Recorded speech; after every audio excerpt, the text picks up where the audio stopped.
नमस्कार बच्चों, math concept गुरु channel में आप सभी का स्वागत है। बच्चों, इससे पहले वाले एपिसोड में हम लोग देखे हैं एग्जाम्पल 5 तक।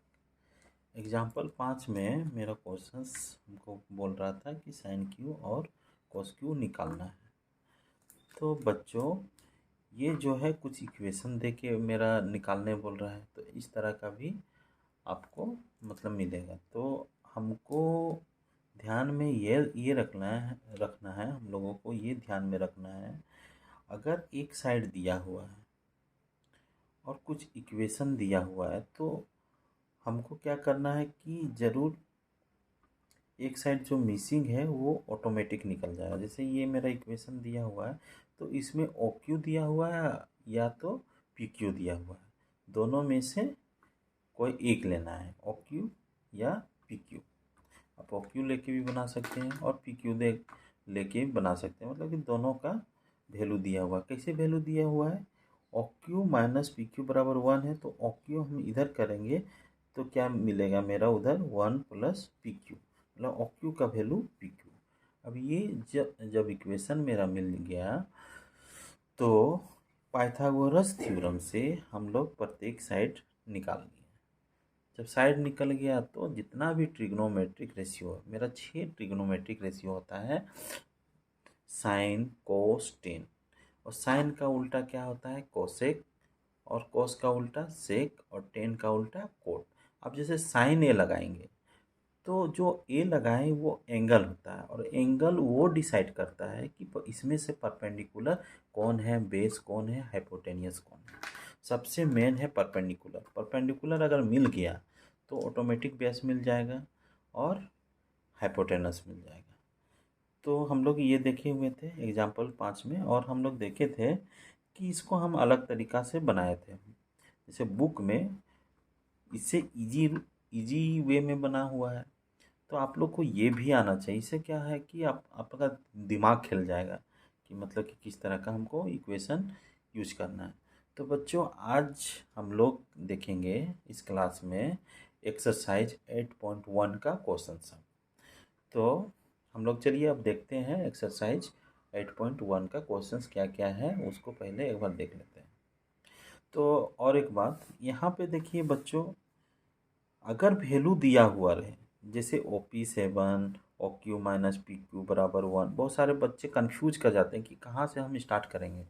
तो अगर वैल्यू अगर देगा तो हमको क्या करना है कि ट्रायंगल का सभी साइड निकाल लेना है, और निकालने के लिए पाइथागोरस थ्योरम है, तब वो मेरा निकल जाएगा। अगर इससे बाद वाले चैप्टर में क्या है, एंगल दिया हुआ रहता है और एक साइड दिया हुआ रहता है, तो उसमें क्या करेंगे कि मेरा एंगल से भी निकलेगा और साइड से भी निकलेगा, दोनों से हम लोग निकाल सकते हैं।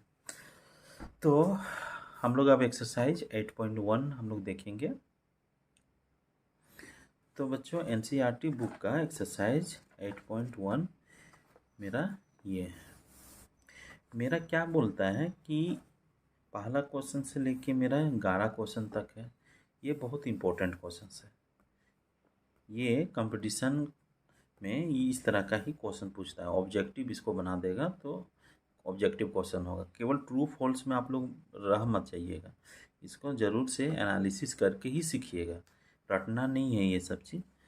अब देखिए पहला क्वेश्चन क्या है कि in triangle A P C right angle at B, A B 24 centimetre, B C 7 centimetre, determine. पहला क्वेश्चन है साइन ए, यहाँ पे देखिए कोमा है, गुना नहीं है यहाँ पे आप लोग ध्यान दीजिएगा। कभी कभी हड़बड़ी में बच्चे क्या कर देते हैं, कोमा देखें या ना देखें वहाँ पे सीधे गुना अप्लाई कर देते हैं, मल्टीप्लाई कर देते हैं, तो वो नहीं करना है। तो साइन ए कोमा कोस ए अलग अलग मेरा निकालना है। दूसरा क्वेश्चन है साइन सी और कोस सी। एग्ज़ाम के प्रेशर में आदमी गलत कर लेता है, तो इसको आप लोग ध्यान दीजिएगा। तो ये मेरा क्या है, एक ट्रायंगल है ए बी सी। पहले समझ लेते हैं 11 नंबर तक का क्वेश्चंस को समझ लेते हैं कि मेरा क्या क्या कर रहा है। साइन ए कोस ए निकालना है, साइन सी कोस सी निकालना है। इन ट्रायंगल ए बी सी में राइट एंगल कहाँ पे दिया हुआ है? राइट एंगल बी पे दिया हुआ है, तो बी दे दिया है तो बाकी ए और सी मेरा साइड हो जाएगा। A B 24 centimetre, B C 7 centimetre. Determine sine A cos A. तो इसमें ध्यान देना बच्चों कि ये कहाँ राइट एंगल बना हुआ है, नहीं तो आपका ये जो आप लीजिएगा वो गलत हो जाएगा। तो हमको ये भी ध्यान रखना है। तो पहला क्वेश्चन है। फिर दूसरा क्वेश्चन में क्या है, इन फिगर 8.13 फाइंड मतलब निकालना है। Find 10p minus cot are. 10p निकालना है और कोट आर निकालना है। यहाँ पे देखिए ये p क्या है, एंगल है, और r भी मेरा क्या है, एंगल है। तो यहाँ पे जब p इस एंगल को लेंगे तो परपेंडिकुलर मेरा ये हो जाएगा। अगर हम एंगल r लेंगे तो परपेंडिकुलर मेरा ये हो जाएगा। तो ये बहुत ध्यान देने वाली बात है, नहीं तो गलत हो जाएगा। अगर आप केवल इसी को परपेंडिकुलर मान के इसको बनाएंगे कोट आर का वैल्यू को, तो वो गलत हो जाएगा। तो एंगल बहुत इम्पोर्टेंट है और परपेंडिकुलर निकालना बहुत इम्पोर्टेंट है, तो वो ध्यान देना है। उसी तरह इफ साइन ए बराबर 3/4 कैलकुलेट कोस ए एंड 10 ए। मेरा क्या है कि ये सारा क्वेश्चंस में वैल्यू दिया हुआ है, तो जहाँ वैल्यू दिया हुआ है तो तीनों साइड आप निकाल लीजिए और इजीली आप साइन कोस टेन जितना भी ट्रिग्नोमेट्रिक रेशियो है उसका वैल्यू आप फाइंड आउट करके कोई भी इक्वेशन सॉल्व कर सकते हैं। तो इस एक्सरसाइज से हमको केवल ये सीखना है कि अगर वैल्यू दिया हुआ रहे तो हमको ट्रायंगल का तीनों साइड को निकाल लेना है, और बाकी तो ट्रिग्नोमेट्रिक रेशियो है उससे हम वो ट्रायंगल का जो साइड का वैल्यू निकलेगा वो रेशियो बना बना के हम इसको करेंगे। तो फर्स्ट क्वेश्चंस हम देखते हैं क्या है, इसको सॉल्व करते हैं। पहले मेरा ये पहला क्वेश्चन है बच्चों, उसको प्रिंट आउट लिए हुए हैं। क्या बोलता है, in triangle A B C right angle at B.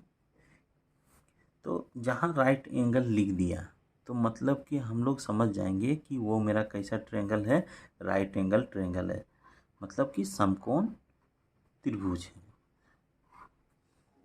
तो पहले हम डायग्राम बना लेते हैं। क्या बोलता है कि राइट एंगल ट्रायंगल है, तो राइट एंगल ट्रायंगल को हमको डायग्राम बना लिए। इस तरह का मेरा रफ डायग्राम बन गया। अब राइट एंगल हम यहाँ पे इस तरह का साइन दे देते हैं तो राइट एंगल का मेरा मिल जाता है कि ये 90 डिग्री है। कहाँ पे बना रहा है, बी पे बना रहा है। अब बाकी मेरा ट्रायंगल क्या है, ए बी सी है। तो ए और सी जिधर बैठा है आपकी मर्जी, हम इधर भी बैठा सकते हैं ए और सी, या तो ए और सी। तो यहाँ पे हम बैठा दिए ए और सी, ये हो गया। अब यहाँ पे जो वैल्यू दिया है उसको लिखिए। ए बी कितना दिया हुआ है, ए बी 24 दिया हुआ है, क्या में, सेंटीमीटर में। और बी सी क्या दिया हुआ है, 7 सेंटीमीटर। तो ये और ये मेरा दिया हुआ है। तो अब हमको क्वेश्चंस मेरा क्या बोलता है, डिटरमाइन 1 साइन ए कोमा कोस ए। फिर दूसरा क्वेश्चन है साइन सी कोस सी। तो यहाँ पे मोटा मोटी ये आपको एंगल का कॉन्सेप्ट आपको देना चाह रहा है। ये क्वेश्चन कैसे देना चाह रहा है देखते हैं। अब मेरा पहले देखेंगे, उसके बाद फिगर मेरा बन गया तो गिवन लिखेंगे। गिवन में मेरा क्या दिया हुआ है, गिवन में ए बी बराबर 24 सेंटीमीटर और बी सी कितना दिया हुआ है, 7 सेंटीमीटर। ये हो गया। अब तीसरा साइड हमको मिसिंग है, मतलब हाइपोटेनस मिसिंग है। कोई भी साइड, तीनों में कोई भी साइड मिसिंग रहेगा तो हमको पाइथागोरस थ्योरम तुरंत लगाना है। तो पाइथागोरस थ्योरम फ्रॉम पाइथागोरस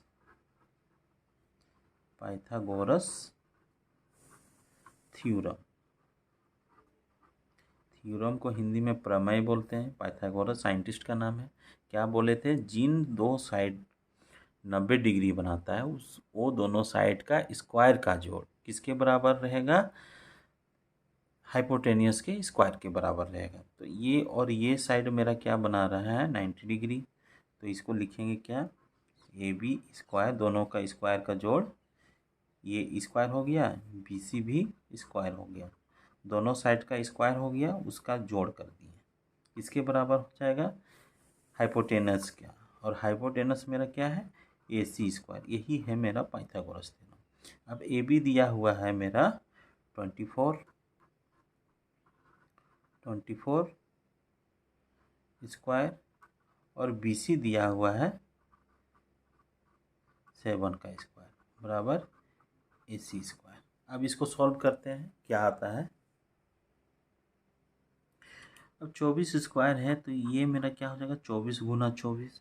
तो रफ में हम लोग क्या कर लेंगे, उसको कर लेंगे। तो 4 चौके 16, 4 दूना 8 और 1 9, 4 दूना 8, 2 दूना 4, मेरा कितना आ जाएगा। इसको जोड़ेंगे तो 6 8 8 16 1 17 4 1 576। तो यहाँ पे क्या हो जाएगा 576 या 576 है। ये थोड़ा सा यहाँ पे 576 है, प्लस यहाँ 7 का स्क्वायर करेंगे तो 7 गुना 7 मतलब कि 49। तो 49 हो गया। अब मेरा ए सी स्क्वायर ये हो गया। ये जो दे रहे हैं बच्चों ये बराबर नहीं है, यहाँ पे बराबर है। जब हम उसी से बढ़ते जाते हैं, उसी इक्वेशन को नीचे प्रोसीड करते जाते हैं तो ये मेरा सिंबल लगता है। इसका मतलब होता है दैट इज। तो आई ई कहीं लिखा हुआ रहता है या इसको दैट इज बोला जाता है। अब इसको हम करेंगे, जोड़ेंगे तो मेरा क्या हो जाएगा 625 हो जाएगा बराबर ए सी स्क्वायर। अब देखिए यहाँ पे ये ए सी स्क्वायर है, केवल हमको ए सी चाहिए। तो ये स्क्वायर को हटाने के लिए क्या करना होगा, स्क्वायर रूट लगाते हैं। तो स्क्वायर रूट आप लोग पढ़े भी होंगे पहले। इस कैसे स्क्वायर रूट क्या करता है कि अगर हमको एक निकालना है, ए सी स्क्वायर है तो केवल ए सी निकालना है। या जैसे स्क्वायर किसको कहते हैं, थोड़ा सा इसको भी देख लेते हैं। स्क्वायर किसको कहते हैं, जैसे 5 को 5 से गुना करेंगे तो 25 आएगा। तो 25 मेरा क्या कहलाया, स्क्वायर कहलाया। और 5 को 5 से, और 5 मेरा क्या कहलाया 25 का स्क्वायर रूट कहलाया, क्योंकि 25 इसी से आया है। मतलब कि सेम संख्या को उसी संख्या से गुना करना, जो संख्या है उसी संख्या से गुना करने से जो मेरा गुणनफल आता है वो मेरा क्या होता है, स्क्वायर कहलाता है। और जिससे गुना हुआ वो क्या कहलाया, स्क्वायर रूट कहलाया। जैसे 5 गुना 5 मतलब 25 आया। तो ये मेरा 25 क्या है, स्क्वायर है, किसका है 5। और 5 मेरा क्या है 25 का स्क्वायर रूट है। तो ये समझ में आ गया। इसको मान लीजिए कि ये मेरा स्क्वायर दिया हुआ है, इसका स्क्वायर रूट चाहिए तो हमको ये सिंबल यूज करते हैं। ये सिंबल स्क्वायर रूट का है। अब इसका मतलब इसको आप तोड़ेंगे, कैसे तोड़ेंगे, जैसे हम लोग बनाए 5 पचे 25, तो यहाँ पे आ जाएगा 5 गुना 5। अब ये जोड़ा में रहता है वो एक निकल जाता है, तो ये मेरा 5 निकलेगा। तो मेरा 25 का स्क्वायर रूट क्या आ गया 5। तो स्क्वायर रूट निकालना है हमको, एक ठो चाहिए। ए सी यहाँ 2 है, ए सी गुना ए सी स्क्वायर है, तो इसको हम एक निकालना है। तो हमको क्या करना होगा, स्क्वायर रूट लगाना होगा दोनों में। अब जब इधर बोलते हैं LHS, मेरा लेफ्ट हैंड साइड इधर है और इधर दाहिना ये राइट हैंड साइड है, तो इसको LHS बोला जाता है। इधर बराबर का दाहिनी ओर RHS बोलते हैं। LHS मतलब लेफ्ट हैंड साइड, LHS का मतलब क्या होता है, left hand side. Left hand side मतलब कि बायां पक्ष, हिंदी में बोलेंगे बायां पक्ष। और RHS को क्या बोलेंगे, राइट हैंड साइड, उसको बोलेंगे दायां पक्ष। बायां पक्ष दायां पक्ष, जो बच्चे हिंदी वाले हैं वो समझ रहे हैं। अब ये जो है 625 कैसे आएगा, आप लोग इसको इस तरह का मेथड से बना लीजिएगा, ये वाला प्राइम फैक्टराइजेशन मेथड से।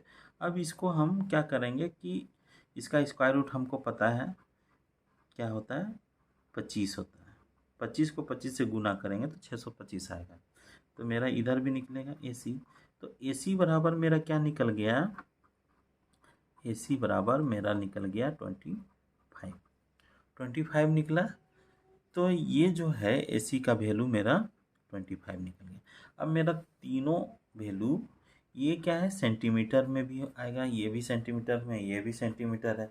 तो यही दोनों से निकला है, तो जो निकला है वो भी सेंटीमीटर में ही आएगा। तो 25 सेंटीमीटर आ गया। तब मेरा तीनों साइड मेरा मिल गया। अब तीनों साइड में मेरा पहला क्वेश्चन है साइन ए कोस ए। तो यहाँ पे एंगल मेनली देखना है। कैसे देखना है, देखिए साइन ए मेरा क्वेश्चन कोमा है और कोस ए है। तो साइन ए क्या कहलाता है, साइन का परपेंडिकुलर बटा हाइपोटेन्यूज। अब यहाँ पे एंगल मेरा क्या है, ये है ए, तो ये मेरा क्या कहलाएगा, परपेंडिकुलर। तो ये मेरा क्या कहलाएगा, बेस। इस एंगल से हम लोग देख रहे हैं तो, और ये मेरा क्या कहलाएगा, हाइपोटेनस। तो पी मेरा क्या है, 7 है, और हाइपोटेनस मेरा क्या है, 25 है। तो ये मेरा हो गया आंसर।